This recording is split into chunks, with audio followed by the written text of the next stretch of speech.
नमस्कार। क्या कभी सोचा है कि आपके फोन का जीपीएस और आपके पसंदीदा वीडियो गेम में क्या कॉमन है? दोनों ही गणित के एक बहुत ही पावरफुल चैप्टर पर टिके हैं, निर्देशांक ज्यामिति। तो आज हम आरबीएसई कक्षा 10 के इस इंपॉर्टेंट चैप्टर को इतने मजेदार तरीके से समझेंगे ना कि परीक्षा में पूरे अंक लाना एकदम आसान हो जाएगा। चलिए एक दिलचस्प सवाल से शुरू करते हैं। सोचिए, क्या बिना किसी स्केल या टेप के सिर्फ कुछ नंबरों की मदद से दो जगहों के बीच की एकदम सटीक दूरी जानना पॉसिबल है? सुनने में ये एक पहेली जैसा लगता है ना? लेकिन इसका जवाब इसी निर्देशांक ज्यामिति में छुपा है। तो आखिर ये अध्याय इतना खास है क्यों? जरा कल्पना कीजिए कि गणित एक बहुत बड़ा साम्राज्य है और इसके दो सबसे शक्तिशाली राज्य हैं, एक ज्यामिति जहां हम आकृतियों और जगहों से खेलते हैं और दूसरा बीजगणित जो अंकों और समीकरणों की दुनिया है। निर्देशांक ज्यामिति वो जादुई पुल है जो इन दोनों राज्यों को आपस में जोड़ता है और हमें प्रॉब्लम्स को सॉल्व करने का एक बिल्कुल नया और पावरफुल तरीका देता है। तो अगर इसे ठीक से कहें तो निर्देशांक ज्यामिति वो फील्ड है जहां हम ज्योमेट्री की पहेलियों को सुलझाने के लिए अलजेब्रा के हथियार जैसे कि एक्स और वाई कोऑर्डिनेट्स का इस्तेमाल करते हैं। ये सिर्फ थ्योरी नहीं है, बल्कि बोर्ड एग्जाम में अच्छे नंबर लाने की एक चाबी है। इससे पहले कि हम फॉर्मूलों की दुनिया में गोता लगाएं, हमें उस खेल के मैदान को समझना होगा जहां ये सब होता है। इसे कहते हैं कार्तीय तल। चलिए इसकी मूल बातें जल्दी से समझ लेते हैं। इस मैदान में एक लेटी हुई रेखा है जिसे एक्स अक्ष कहते हैं। सोचिए, ये एक सड़क है जो पूरब से पश्चिम की ओर जा रही है। ये हमें बताती है कि कोई बिंदु कितना दाएं या बाएं है। और फिर एक खड़ी रेखा है वाई अक्ष। ये उस सड़क को काटने वाली एक और सड़क की तरह है जो उत्तर से दक्षिण की ओर जाती है। ये बताती है कि कोई बिंदु कितना ऊपर या नीचे है। अब जहां ये दोनों सड़कें एक दूसरे को काटती हैं, वो चौराहा हमारा मूल बिंदु या ओरिजिन है। ये हमारे नक्शे का सेंटर है जहां से हर यात्रा शुरू होती है और इसीलिए इसके निर्देशांक हमेशा 0,0 होते हैं। ये दोनों सड़कें शहर को 4 मोहल्लों में बांटती हैं जिन्हें हम चतुर्थांश कहते हैं।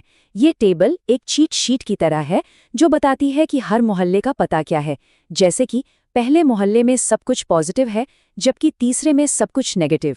ये किसी भी बिंदु का पता लगाने में हमारी मदद करता है। चलिए अब इस अध्याय के सबसे रोमांचक हिस्से पर चलते हैं, वो 3 जादुई सूत्र जो हमारे सबसे शक्तिशाली उपकरण हैं। ये सूत्र इस अध्याय की लगभग हर प्रॉब्लम को सॉल्व करने की चाबी हैं।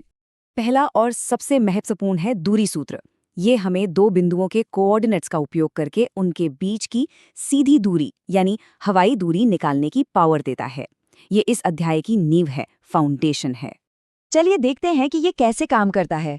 हमारे पास दो बिंदु हैं, ए और बी। हमने बस उनके एक्स और वाई मानों को पहचाना, उन्हें फॉर्मूले के खाके में डाला और कैलकुलेशन की। देखा, हमें हमारा जवाब मिल गया -5 इकाई। कितना आसान है। हमारा दूसरा शक्तिशाली टूल विभाजन सूत्र है और इसका सबसे यूजफुल रूप है मध्य बिंदु सूत्र। कल्पना कीजिए कि दो दोस्तों के बीच एक चॉकलेट बार को ठीक आधे में बांटना है। यह सूत्र ठीक वही काम करता है, लेकिन एक रेखा के लिए। इसे एक और उदाहरण से समझते हैं। ए और बी के बीच का ठीक मध्य बिंदु खोजने के लिए हम बस उनके एक्स मानों का एवरेज निकालते हैं और फिर उनके वाई मानों का। बस हमें हमारा उत्तर 4,6 मिल गया। और हमारा तीसरा जादुई सूत्र है त्रिभुज का क्षेत्रफल निकालने का। हाँ, ये देखने में थोड़ा बड़ा लग सकता है, लेकिन ये एक सुपर पावर की तरह है। अगर हमें किसी त्रिभुज के तीनों कोनों के पता हैं, तो हम बिना किसी माप के उसका पूरा क्षेत्रफल निकाल सकते हैं। तो इन सूत्रों का एक बहुत ही दिलचस्प उपयोग क्या है? ये हमें समरेखीय बिंदुओं का रहस्य सुलझाने में मदद करता है, जो बोर्ड परीक्षा का एक पसंदीदा सवाल है। ये स्लाइड रहस्य को खोलती है। सोचिए, अगर 3 बिंदु एक त्रिभुज बनाते हैं तो उसका कुछ न कुछ क्षेत्रफल होगा, लेकिन अगर वे तीनों एक ही सीधी रेखा पर आ जाएं तो त्रिभुज गायब हो जाएगा। और जब कोई त्रिभुज ही नहीं है तो उसका क्षेत्रफल क्या होगा? 0। तो याद रखने वाली बात यह है, क्षेत्रफल 0 तो बिंदु समरेखीय। चलिए अब सबसे जरूरी हिस्से पर आते हैं, इन सभी ज्ञान का उपयोग करके परीक्षा में अधिकतम अंक कैसे लाएं। यहाँ कुछ सीधे और काम के टिप्स हैं। स्मार्ट तैयारी के लिए ये जानना जरूरी है कि युद्ध के मैदान में किस तरह के दुश्मन मिलेंगे। इस अध्याय से ये मुख्य प्रकार के सवाल आते हैं: दूरी निकालना, मध्य बिंदु खोजना, क्षेत्रफल की गणना करना और ये साबित करना कि बिंदु समरेखीय हैं या नहीं। इन्हीं पर ध्यान फोकस करना है। और अंत में ये कुछ सुनहरे नियम हैं। सूत्र सही लिखें, मानों को ध्यान से रखें और कैलकुलेशन में सावधानी बरतें। क्षेत्रफल के उत्तर में वर्ग इकाई लिखना न भूलें और हमेशा अपने स्टेप्स दिखाएं। याद रखिए, ये छोटी छोटी आदतें ही टॉपर बनाती हैं। तो हमने निर्देशांक ज्यामिति के मूल सिद्धांतों को समझ लिया है, पर अब एक सवाल सबके लिए। ये गणित सिर्फ किताबों तक ही सीमित नहीं है।